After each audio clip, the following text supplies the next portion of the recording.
Shalom, Bapak Ibu yang terkasih di dalam Tuhan Yesus. Selamat bergabung dalam ibadah minggu Yabes Community. Berikut pengumuman seputar kegiatan Yabes Community.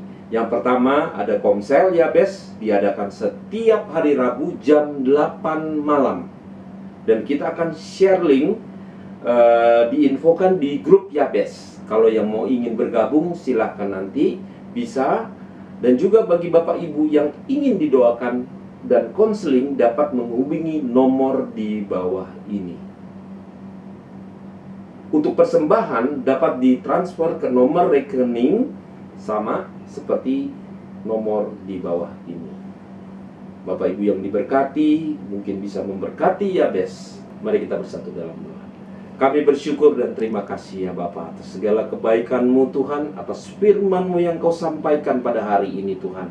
Berkati untuk Bapak pendeta kami hari ini Tuhan Yesus. Engkau pakai lebih dan lebih lagi Tuhan di dalam memberkati untuk umat-Mu Tuhan yang percaya kepadamu Tuhan, agar menjadi berkat yang lebih dan lebih lagi Tuhan, untuk kami senantiasa dikuatkan di dalam kehidupan kami. Kami juga berdoa Tuhan pada hari ini untuk gembala kami Yabes, untuk Pak Indra, Pastor Indra, dan juga untuk Ibu Truli Tuhan, Engkau pakai juga Tuhan Pak Indra beserta Ibu Tuhan, Kau berkati lebih dan lebih di dalam pelayanannya Pak Indra di Yabes Community ini Tuhan, dengan kasih dan berkat yang daripada-Mu. Kami mengucap syukur Tuhan atas segala kebaikan-Mu. Kami juga berdoa Tuhan pada hari ini untuk jemaat-Mu Tuhan yang telah mengikuti Yabes pada hari ini. Engkau berkati Tuhan, Engkau tahu kan segala masalah yang mereka hadapi. Engkau tahu akan segala apa yang terjadi dalam kehidupan mereka. Kuatkan mereka, jamah mereka Tuhan. Pulihkan kehidupan mereka di saat-saat hari-hari ini Tuhan. Engkau tahu akan segala kesulitan yang dihadapi ya Bapa. Terima kasih Tuhan Yesus. Kami percaya Tuhan, pertolongan tiada henti-hentinya Tuhan. Kau memberkati jemaat-Mu ya Bapa. Terima kasih Tuhan Yesus. Kami juga berdoa Tuhan pada sore hari, pada hari ini Tuhan, untuk bangsa dan negara kami Indonesia. Engkau berkati bangsa kami Tuhan. Engkau bebaskan kami dari segala masalah-masalah yang terjadi ya Bapa, menghadapi COVID-19. Engkau berkati bangsa kami Tuhan, agar ada jalan keluar yang terbaik bagi bangsa dan negara kami, khususnya pemimpin-pemimpin bangsa kami, presiden, wakil presiden, dan seluruh jajarannya. Tuhan, Engkau yang memberkati mereka. Berikan mereka roh takut akan Engkau ya Bapa. Dan juga Tuhan, Engkau jamah setiap mereka yang menghadapi masalah-masalah yang terjadi di bangsa ini Tuhan. Ada jalan keluar yang mereka hadapi Tuhan. Hanya pertolongan kasih yang daripada-Mu ya Bapa. Terima kasih Tuhan Yesus untuk hari ini. Berkat-Mu sungguh luar biasa Tuhan. Inilah doa sembah syukur kami Tuhan, yang kami naikkan di dalam nama anak-Mu Tuhan Yesus Kristus, yang adalah Tuhan dan Juru Selamat kami yang hidup. Haleluya. Amin. Shalom Bapak Ibu Saudara yang dikasihi Tuhan. Kita bersama-sama kembali datang di dalam ibadah online Yabes Community. Dan hari ini kita mau sama-sama kembali bersuka cita karena Tuhan Yesus baik dalam hidup kita. Amin. Mari kita sama-sama akan memulai ibadah kita di dalam doa. Bapak Ibu Saudara, mari satu dalam doa kita berdoa. Terima kasih Tuhan Yesus, terima kasih Allah Roh Kudus, Allah yang luar biasa baik, Allah perkasa, Allah yang senantiasa ada bagi kami. Hari ini Tuhan kami datang ke hadirat-Mu Tuhan, kami mau datang bawa hidup kami, hati kami Tuhan jadi persembahan yang hidup, yang kudus dan yang berkenan di hadapan-Mu. Dan biarlah Tuhan kami mau siapkan hari ini hati kami, semuanya hanya untuk kemuliaan-Mu saja. Dan saat ini Tuhan, kalau kami akan memuji membesarkan nama-Mu, biar hanya nama-Mu saja yang ditinggikan, nama-Mu saja yang dimuliakan. Di tempat ini dimanapun kami berada, biar sukacita surga boleh mengalir bagi kami semua. Terima kasih Tuhan, kami siap memuji membesarkan nama-Mu di dalam nama Yesus. Setiap kita yang percaya sama-sama katakan amin. Haleluya. Mari kita mau memuji Tuhan. Haleluya. Mari bersuka cita bersama-sama saudara. Bapak Ibu Saudara yang ada di rumah, kita mau memuji Tuhan. Tepuk tanganmu, angkat tanganmu, ekspresikan betapa kebaikan Tuhan dalam hidup kita. Amin. Haleluya. Sama-sama katakan. Di hadapan kemegahan-Mu ku datang menyembah-Mu, membawa hatiku, membawa hidupku. Ku teringat kasih setia-Mu di dalam setiap langkahku. Sungguh Engkau baik di dalam hidupku. Engkau baik, teramat baik. Engkau baik, teramat baik. Mari Bapak Ibu Saudara yang merasakan kebaikan Tuhan, mari sama-sama naikkan pujian ini. Katakan di hadapan Kami.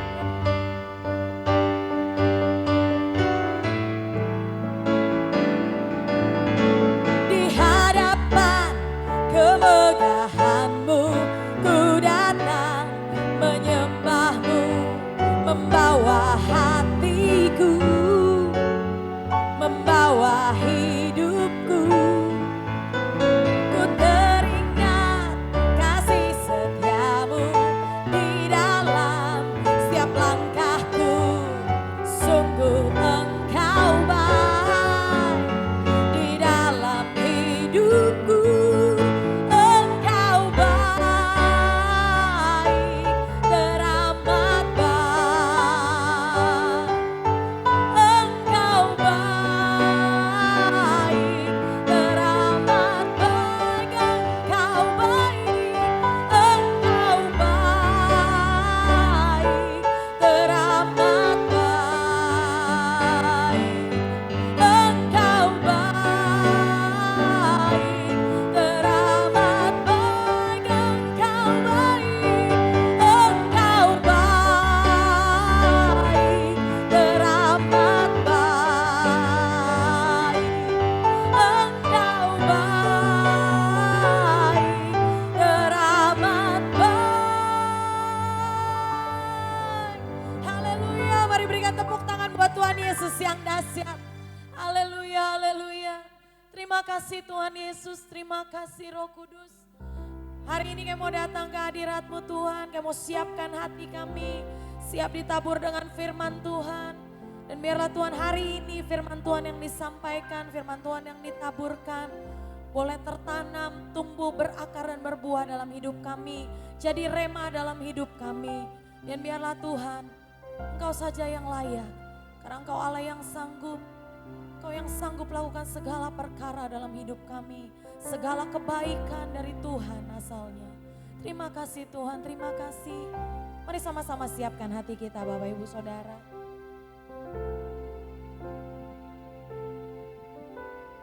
Engkau Tuhan yang sanggup memulihkan hidupku. Engkau Tuhan yang sanggup memberkati hidupku. Sekali lagi katakan, Engkau Tuhan yang sanggup. Engkau Tuhan yang sanggup memulihkan hidupku. Engkau Tuhan yang sanggup memberkati hidupku. Bukan memuji-Mu Tuhan,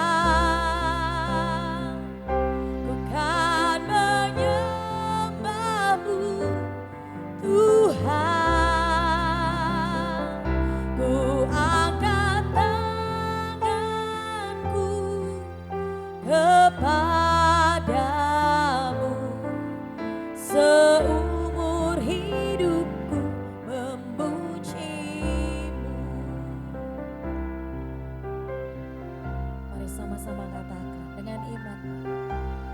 Engkau Tuhan yang sanggup memulihkan hidupku. Engkau Tuhan yang sanggup memberkati hidupku. Ku kan memuji-Mu Tuhan, ku kan menyembah-Mu Tuhan, ku angkat tanganku kepadamu, seumur hidupku memuji-Mu. Ku kan memuji-Mu Tuhan,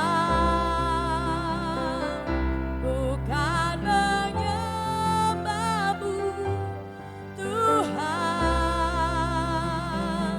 ku angkat tanganku kepadamu, seumur hidupku memuji-Mu.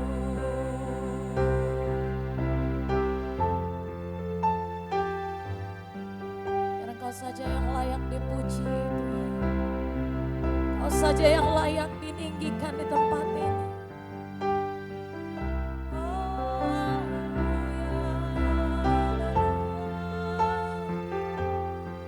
Kami rindu memuji-Mu Tuhan, kami rindu menyembah-Mu Tuhan. Bersama-sama ku kan memuji-Mu Tuhan, ku kan menyembah-Mu Tuhan, ku angkat tanganku kepadamu, seumur hidupku memuji-Mu, seumur hidupku memuji-Mu, seumur hidupku memuji-Mu.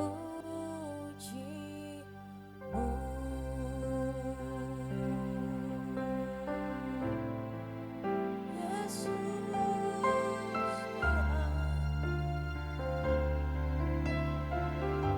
Kau yang layak terima pujian. Haleluya,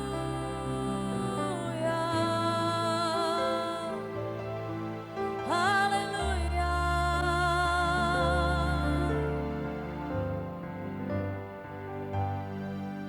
Yesus Tuhan, Kau yang ditinggikan, Kau yang diagungkan. Yesus,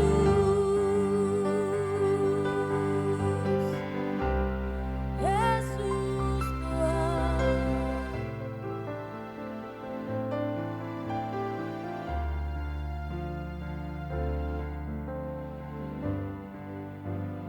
Ku berikan semua yang berharga, semua yang mulia, semua yang terbaik dari hidupku, hanyalah bagimu, hanyalah untukmu, hanyalah bagi kemuliaan-Mu. Ku berikan semua yang berharga, semua yang mulia, semua terbaik dari hidupku hanyalah bagimu, hanyalah untukmu, hanyalah bagi kemuliaan-Mu. Mari sama-sama angkat tanganmu.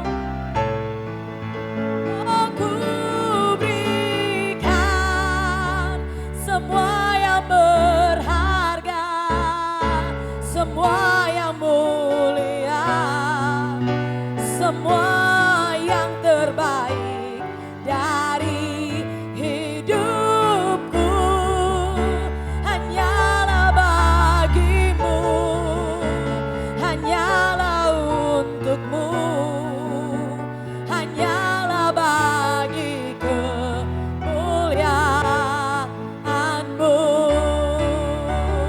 Ku berikan semua yang berharga, semua yang mulia, semua yang terbaik dari hidupku hanyalah bagimu, hanyalah untukmu, hanyalah bagi kemuliaan-Mu, hanya bagi kemuliaan-Mu, hanya bagi kemuliaan-Mu.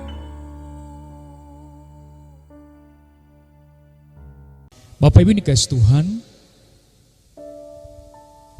saya akan menyampaikan firman Tuhan pada hari ini dengan konteks, sesuai dengan konteks yang kita alami belakangan ini, yang dimana seluruh dunia sedang diterpa oleh wabah Corona atau COVID-19. Bapak Ibu dikasih Tuhan, dalam penderitaan kita biasanya kita akan menanyakan minimal 3 hal. Ya, dari mana asalnya penderitaan ini? Mengapa ia terjadi sekarang? Mengapa penderitaan ini terjadi sekarang? Dan apakah ada harapan bagi kita untuk keluar dari penderitaan ini?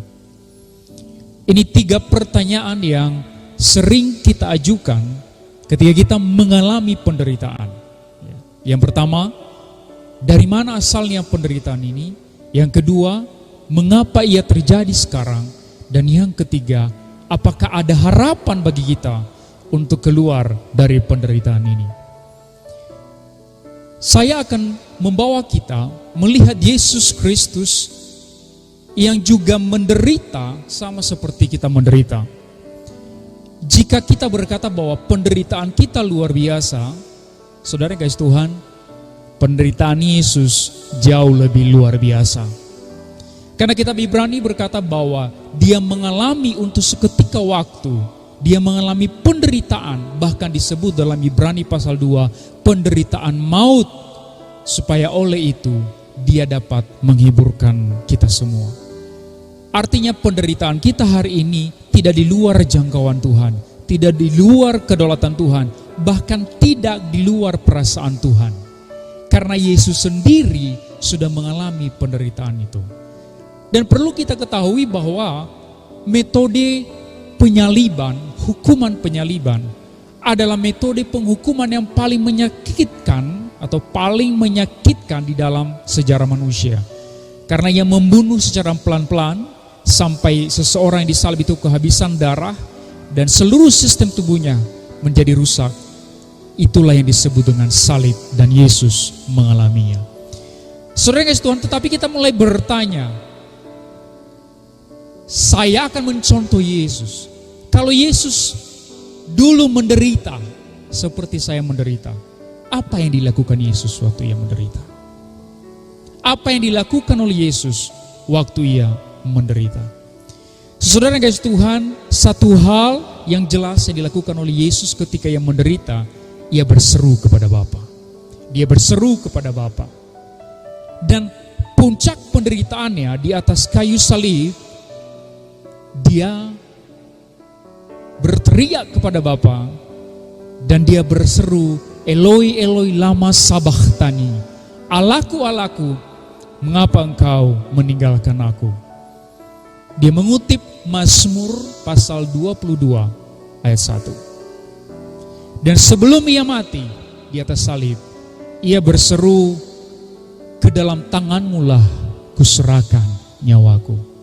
Ia mengutip Mazmur pasal 31 ayat 5. Maka di tengah-tengah penderitaan kita saat ini, di tengah-tengah wabah yang sedang kita hadapi, di tengah-tengah ada beberapa kekhawatiran di tengah-tengah kita, ada penderitaan di seluruh dunia, mari kita lakukan seperti yang Yesus lakukan. Kita bermazmur di tengah penderitaan. Sama seperti Yesus mengutip kitab Mazmur, maka hari ini pun saya akan mengutip kitab Mazmur untuk berseru kepada Tuhan di tengah-tengah penderitaan kita. Namun kita harus hati-hati, ya, kita harus hati-hati karena iblis juga pernah mengutip kitab Mazmur untuk mencoba Yesus, ya, untuk mencoba Yesus dalam Lukas pasal 4, ketika dia mencoba Yesus dan dia mengutip Mazmur 91, dia berkata kepada Yesus, lompatlah dari atas hubungan baik Allah ini, sebab bukankah Mazmur 91 berkata, sekalipun engkau jatuh ke bawah, maka para malaikat akan menatang kakimu. Dan jawaban Yesus jelas, jangan mencobai Tuhan Allahmu. Nyala engkau iblis, jangan mencobai Tuhan Allahmu. Artinya apa? Kita jangan menggunakan janji-janji dalam kitab Mazmur untuk mencobai Tuhan, untuk memuaskan keinginan kita, untuk memuaskan kehendak kita. Tapi marilah kita menggunakan Mazmur untuk berseru kepada Tuhan dan berserah penuh kepada keputusannya, kepada kehendaknya. Dan Bapak Ibu dikasih Tuhan, pada hari ini saya akan mengajak kita untuk membaca, merenungkan Mazmur 39. Mari kita di tengah-tengah penderitaan ini, tengah-tengah wabah ini, kita berseru kepada Tuhan dengan mengutip Mazmur 39. Bagian yang pertama, mari kita baca ayat yang pertama sampai ayat yang ke-6. Untuk pemimpin biduan, untuk Yedutun, Mazmur Daud. Pikirku, aku hendak menjaga diri, supaya jangan aku berdosa dengan lidahku. Aku hendak menahan mulutku dengan kekang, selama orang fasik masih ada di depanku. Aku keluh, aku diam, aku membisu, aku jauh dari hal yang baik, tetapi penderitaanku makin berat. Hatiku bergejolak dalam diriku, menyala seperti api ketika aku berkeluh kesah. Aku berbicara dengan lidahku, ya Tuhan, beritahukanlah kepadaku ajalku dan apa batas umurku, supaya aku mengetahui betapa fananya aku. Sungguh, hanya beberapa telempap saja kau tentukan umurku. Bagimu hidupku seperti sesuatu yang hampa. Ya, setiap manusia hanyalah kesia-siaan. Aku hendak menjaga diri, ayat yang kedua berkata, supaya jangan aku berdosa dengan lidahku. Aku hendak menahan mulutku dengan kekang, selama orang fasik masih ada di depanku. Kenapa Daud mengatakan ini? Karena yang sedang menghimpit dia pada itu bukan virus corona, bukan COVID-19. Yang menghimpit Daud pada saat itu adalah orang fasik, orang yang mau menjatuhkan dia. Itu sebabnya dia berkata, oke Tuhan, aku akan menjaga diriku, aku akan berdiam dengan lidahku, aku akan menahan mulutku selama orang fasik masih ada di depanku. Bagi kita hari ini, aku akan berdiam, aku akan menahan diri selama virus corona ini ada di depan kita, sedang menghimpit kita. Aku keluh, aku diam, aku membisu, aku jauh dari hal yang baik, tetapi penderitaanku makin berat. Mengapa dia mengatakan ini? berarti penderitaannya sangat berat, saudara. Seperti yang kita alami mungkin dalam kehidupan kita sehari-hari, bahkan di saat-saat seperti ini. Bahkan ayat 4 berkata, hatiku bergejolak dalam diriku, menyala seperti api. Aku berkeluh kesah. Dia berkeluh kesah kepada Tuhan. Hatinya bergejolak seperti api. Apa artinya? Ada sesuatu yang keluar dari dalam dirinya. Dan seakan-akan dia berkata, mengapa ini terjadi kepadaku? Aku hambamu yang setia. Mengapa engkau melakukan ini kepadaku ya Tuhan? Keluar ada nyala api dari dalam hatinya. Sampai dia berkata, ya Tuhan kalau begitu beritahukan saja kapan ajalku. Kasih tahu saja kepadaku kapan aku akan mati. Kalau demikian penderitaan ini, lebih baik aku mati saja. Beritahu aku apa batas umurku, supaya aku mengetahui betapa fananya aku. Saudara yang kasih Tuhan, ini penderitaan yang luar biasa. Ini kesesakan yang luar biasa. Saudara yang kasih Tuhan, jika saudara berkata COVID-19 atau virus corona yang sedang melanda dunia saat ini adalah masa terberat bagi dunia. Saudara yang kasih Tuhan, saya ingin memberi sebuah perspektif kepada saudara. Ini tidak ada bandingannya dengan apa yang terjadi di masa lalu. Tahukah saudara, setiap tahun ada 60 juta orang meninggal di seluruh dunia. Dan tahukah saudara, sampai hari ini diperhitungkan ada kurang lebih 1 miliar orang meninggal karena perang. Dan setiap hari ada orang yang meninggal karena kecelakaan, paling tidak 4 orang. Dan kalau mengenai wabah, saudara yang kasih Tuhan, ini fakta historis yang perlu kita ketahui. Pada tahun 1918, ada sebuah wabah yang disebut flu Spanyol melanda Eropa dan Amerika dan sebagian Asia. Dan tahukah saudara berapa orang yang meninggal pada saat itu? 50 juta orang. 50 juta orang meninggal pada tahun 1918. Bukan 5.000, bukan 50.000, tapi 50 juta orang meninggal karena wabah flu Spanyol. Dan yang terburuk di antara itu, Bapak Ibu dikasih Tuhan, pada tahun 1300-an terjadi wabah pes atau yang disebut pada masa itu sebagai Black Death, kematian hitam. Kenapa disebut sebagai Black Death? Karena wabah ini, virus ini akan menyerang orang dan dimulai dengan ujung kukunya mulai menghitam. Sel-selnya mulai rusak dari ujung kukunya atau ujung kakinya atau ujung hidungnya. Lalu pelan-pelan orang itu akan menghitam dan akan mati karena sistem sarafnya gagal total. Dan tahukah saudara, berapa orang yang meninggal pada tahun 1300-an? Diperkirakan 75 juta sampai 200 juta orang mati hanya dalam waktu 4 tahun. Selama 4 tahun wabah ini menyerang Eropa, bahkan sebagian Asia. Dan pada saat itu jumlah populasi manusia di seluruh dunia baru 500 juta orang. 0,5 miliar. Artinya apa? Kalau 200 juta orang mati pada 4 tahun itu, artinya apa? 1/3 populasi manusia. 1/3 jumlah populasi manusia mati karena wabah ini, saudara. Mati karena wabah ini. Dan seluruh koran pada saat itu mengatakan ini sudah akhir sejarah manusia. Ini sudah akhir zaman. Ini sudah akhir dunia. Seluruh dunia akan mati. Sudah tidak ada harapan. Karena 1/3 populasi manusia sudah mulai lenyap. Saudara, ini wajar. Belakangan ini juga saya melihat di status Facebook atau WA, dengan wabah yang terjadi, maka orang berkata ini sudah akhir zaman. Sama seperti orang pada waktu tahun 1300-an berkata ini sudah akhir zaman. Tapi buktinya sampai hari ini zaman masih berjalan. waktu masih berputar. Artinya apa? Pada waktu kita mengalami masa-masa seperti ini, maka kata ini sudah akhir zaman. Tapi yang perlu kita terima adalah ini.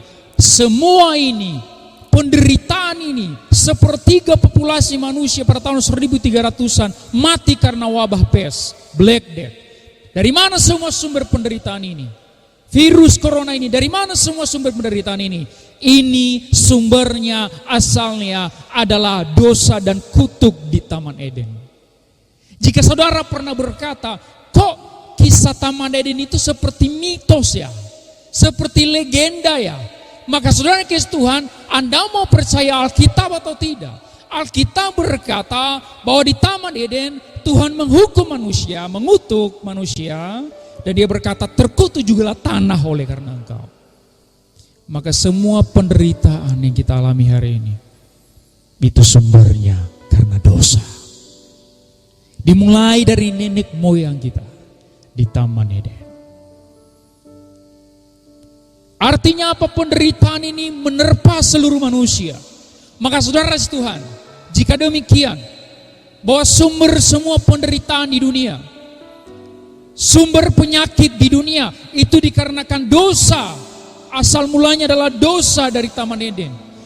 Maka ini adalah alasan mengapa Yesus datang ke dalam dunia. Inilah alasan salib menjadi tawaran yang logis bagi semua orang. Karena kenapa saudara? Tidak ada satupun manusia di dunia yang luput dari penyakit. Tidak ada satupun manusia yang luput dari kematian. Maka inilah alasan mengapa Yesus datang ke dalam dunia.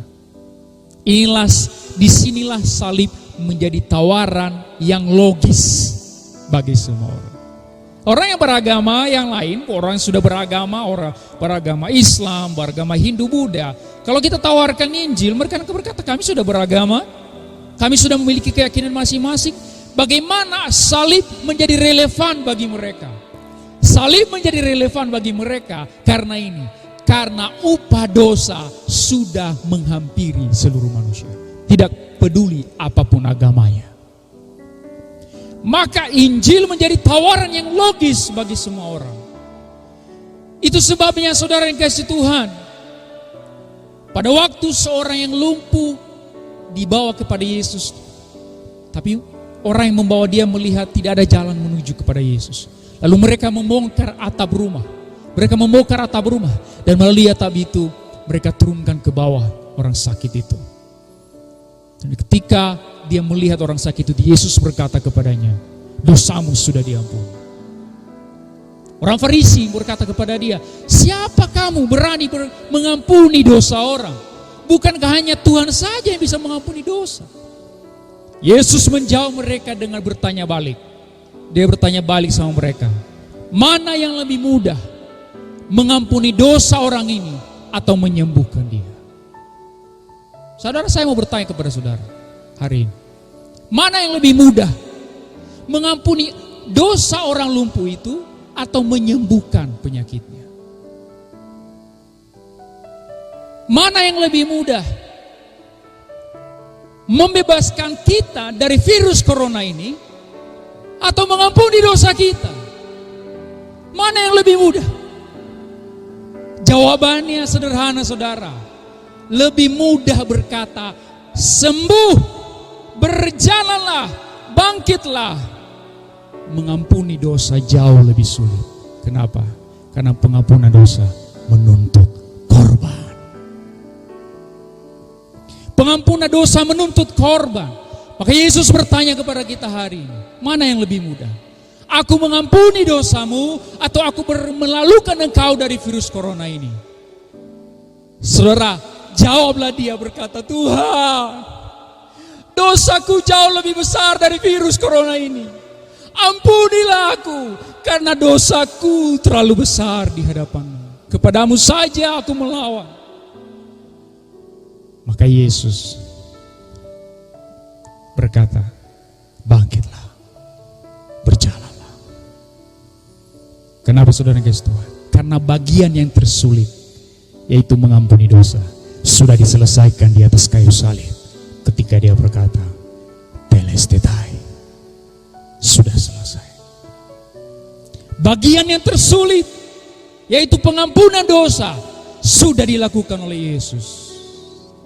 Virus corona tidak ada apa-apanya dibandingkan dengan pengampunan dosa. Kesembuhan dari penyakit tidak ada apa-apanya dibandingkan pengampunan dosa. Karena Anda bisa sehat-sehat sampai mati, kaya sampai mati, tapi Anda mati dalam dosa, itu jauh lebih buruk daripada kita mati karena penyakit, tapi dosa kita sudah diampuni. Maka saudara guys, Tuhan, dari mana sumber penderitaan ini? Jawabannya sederhana, karena dosa.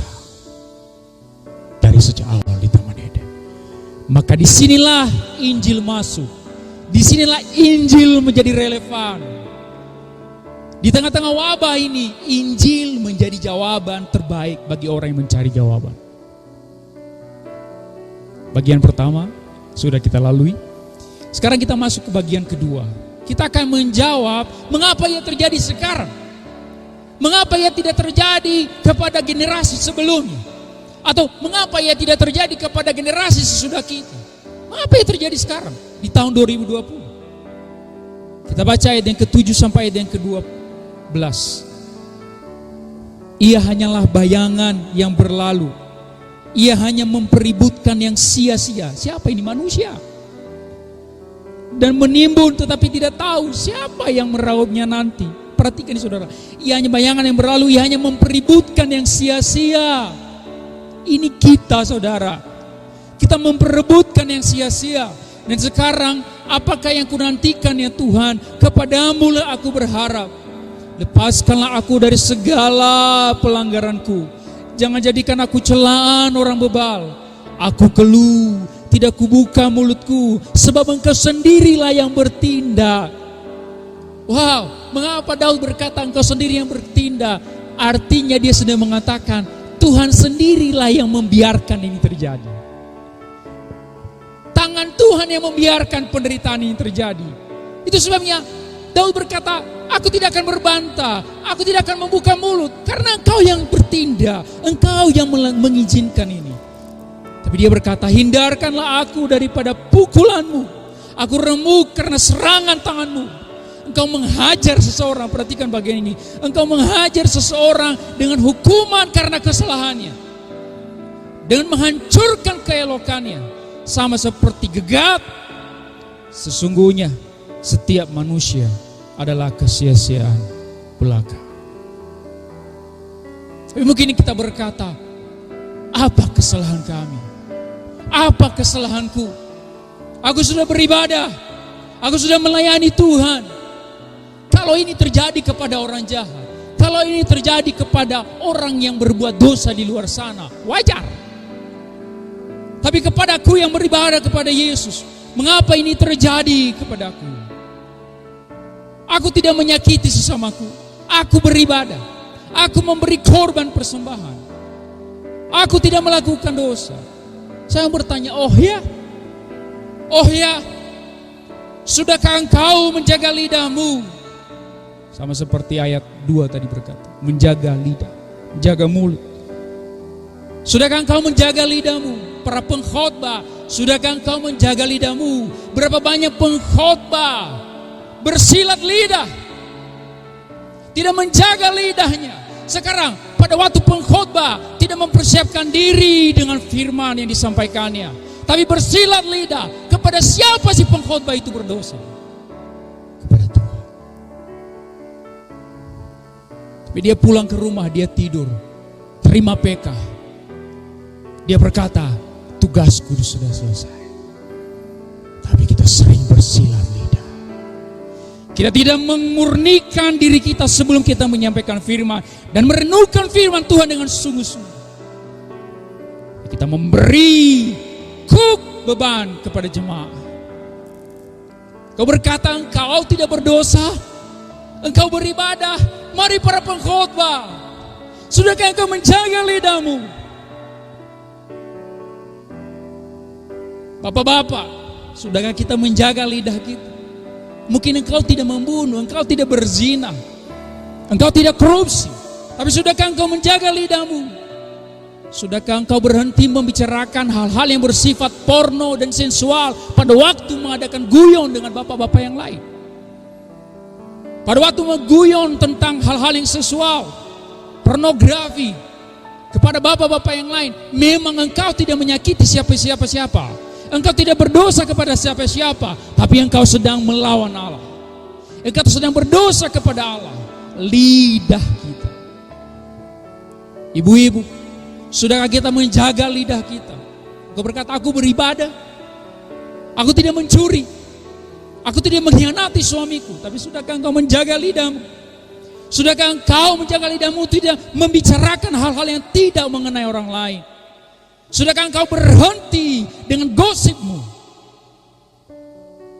Pada waktu menggosip, mungkin engkau tidak menyakiti siapa-siapa, tapi engkau sudah menyakiti Allah hatinya.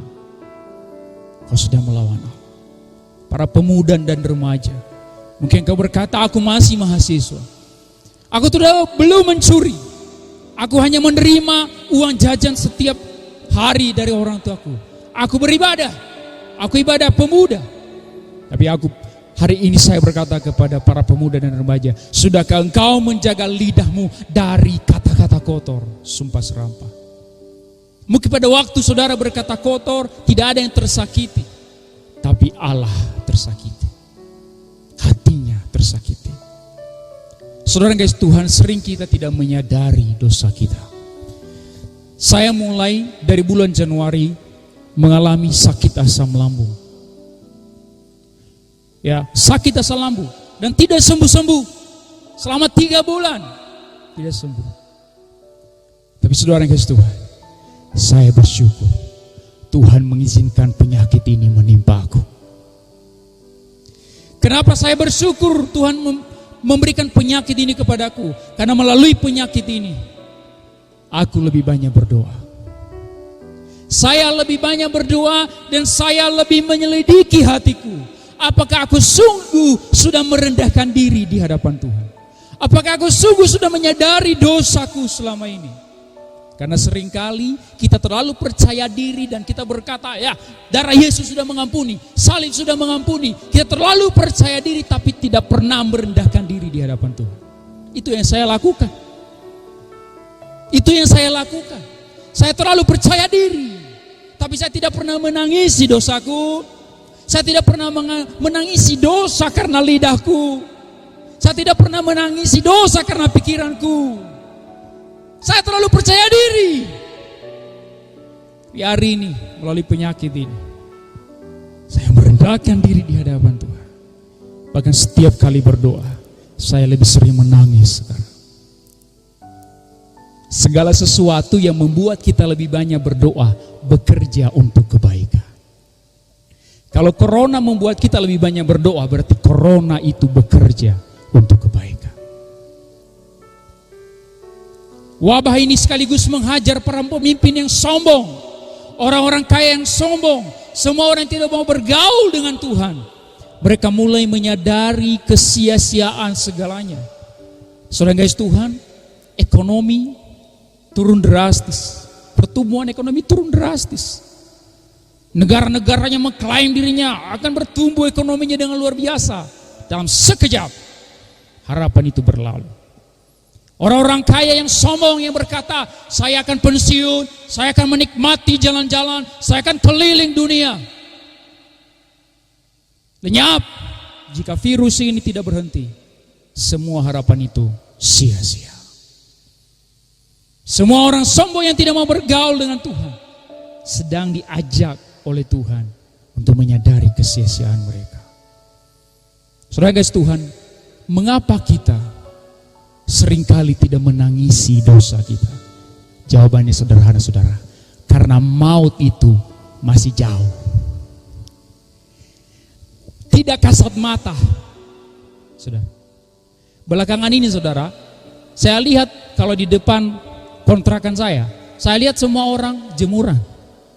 Saya sendiri juga berjemur. Ya. Saudara pasti berjemur. Rajin olahraga, rajin makanan sehat. Kenapa kita begitu butuh berjemur? Kenapa kita baru menyadari betapa kita sangat membutuhkan sinar matahari? Karena kita baru menyadari betapa rentannya tubuh kita terhadap virus. Kita menyadari betapa rentannya tubuh kita terhadap virus, maka kita membutuhkan sinar matahari. Sinar matahari menjadi signifikan buat kita. Saudara dikasih Tuhan, salib Yesus hanya bisa signifikan terhadap kita jika kita menyadari aroma maut itu. Aroma kematian itu, maut kematian kekal. Nah saudara kasih Tuhan, saya mau kasih tahu saudara, melalui wabah ini kita mencium sedikit aroma maut itu. Apa yang Tuhan pikirkan tentangmu? Karena kita mati satu kali, dan setelah mati kita akan masuk dalam penghakiman. Mengapa ia terjadi sekarang? Jawabannya sederhana, untuk menyadarkan kita keadaan kita, untuk kita merendahkan diri di hadapan Tuhan dan menyadari aroma maut itu, sehingga kita berbalik dan semua yang kita raih tidak ada gunanya sama sekali.